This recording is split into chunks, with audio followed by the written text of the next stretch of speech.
All right, guys, welcome back to part two. This is a additional, obviously, 2011 P7B medium titanium metallic, hands down with the black trim, one of my absolute favorite Crown Vics ever made. I have honestly one of each. The North Sea Blue is my favorite in the street appearance package with chrome trim, and the medium titanium is my favorite with black trim. And I was actually fortunate enough to get one of each in great condition. A little bit about this car. This car has 55,000 miles and 436 idle hours. Once again, same as the blue one, not even remotely broken in, brand new, rarely used by the department. This car came from South Miami, Florida Police Department, which, once again, I think it goes without even saying. You don't even have to look underneath the car. There's not a speck of rust anywhere. This was a Florida car its whole life. Stayed all its time out in the sun in the hot weather, so the AC compressor probably go out eventually. But other than that, you really ain't got to worry about nothing else with the mileage it's got. This car cost to be $12,000, so it wasn't cheap. And to me, it was worth every penny. It's a beautiful example of what a patrol vehicle or a Crown Victoria brand new would look like. So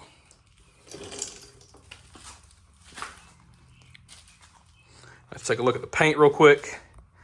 Something my crazy ass did was decide to buy brand new tail lamps, and I bought a brand new trunk rear fascia. It's brand new, never used. This was about $390 to add on top. You cannot get these anymore. As far as I know, I literally got the last one in existence, brand new. There's not a scratch because it's never been used. It's never even been driven with this panel on the back of it.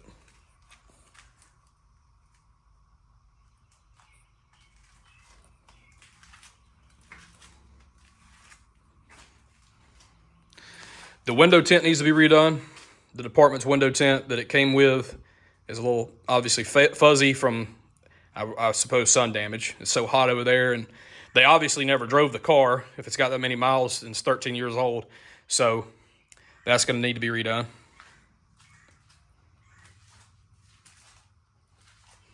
Let's take a look at the other side here.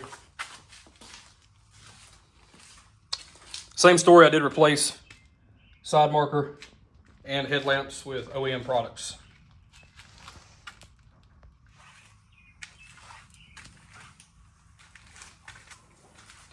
It does have a brand new tag bracket that I place in there. This one also has a spare in the trunk.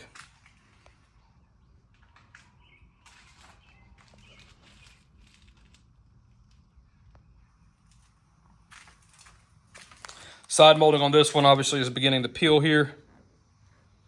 I also have side molding to replace on this car as well, brand new in the trunk from Ford before they have discontinued it. So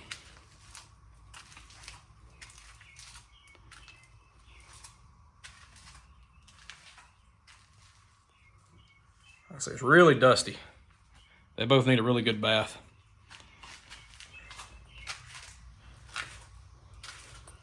You can just see the look at that. Oh God. They need to be washed. This is what 8-9 months of storage does to a car. 8 or 9 months unused, and it's just sitting here collecting dust. So, I'll show you the interior. The interior on this one looks pretty much brand new, as it should with the amount of miles on it.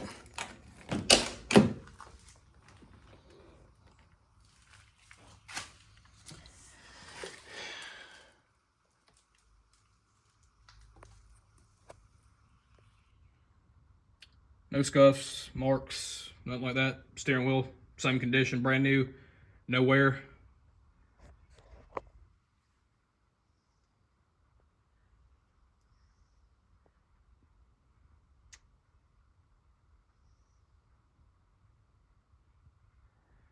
And it does have matching rear seats. No tears, no stains, nothing like that in the back either. And I'm sorry my lighting is not the best in the world. It's kind of hard to get this phone to do what it's supposed to do, especially in a dark garage. There's a better example of the interior there.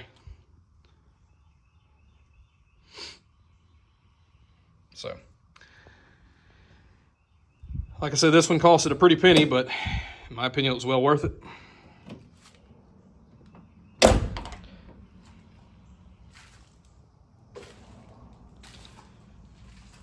I'm sure these vehicles will make a comeback later on the channel.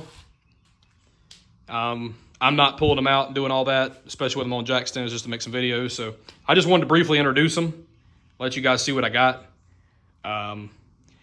I'm sure they will make an additional appearance later on from a more zoomed out perspective.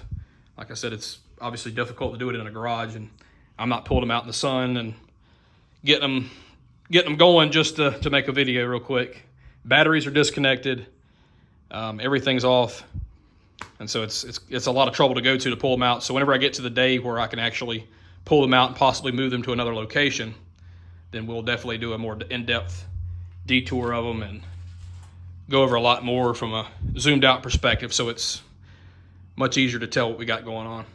But overall, I hope you guys have been able to at least make somewhat of a opinion off what you've seen. These are my two babies, like I said. I've owned this one since August of 22, bought this one about 8 or 9 months ago. This now has gotten to be so rare. Like I said, I paid $12,000 for it. Unfortunately, I wasn't able to get it from the bidding website. I think they bidded the car up to, just from the police auction alone, this car went up to $7,900. Then a middleman got it, cleaned it up, blah, blah, blah, did all that stuff, and then, obviously turned around and sold it for $12,000 for profit. But I can't blame them. They need to make money somehow. The $7,900 was actually the end of the auction fee, but you also have a 12.50% buyer's premium. Plus they have a loading fee, all kinds of other stuff. So this car probably the company that bought it, that sold it to me, probably actually paid out the door about $9,000 for this car and then sold it for $12,000. So they made, $3,000. I can't really blame them for that. I can't knock them on that. That's not an unfair value. So anyway, thank you guys for watching. See you guys on the next one when I have more opportunity to record.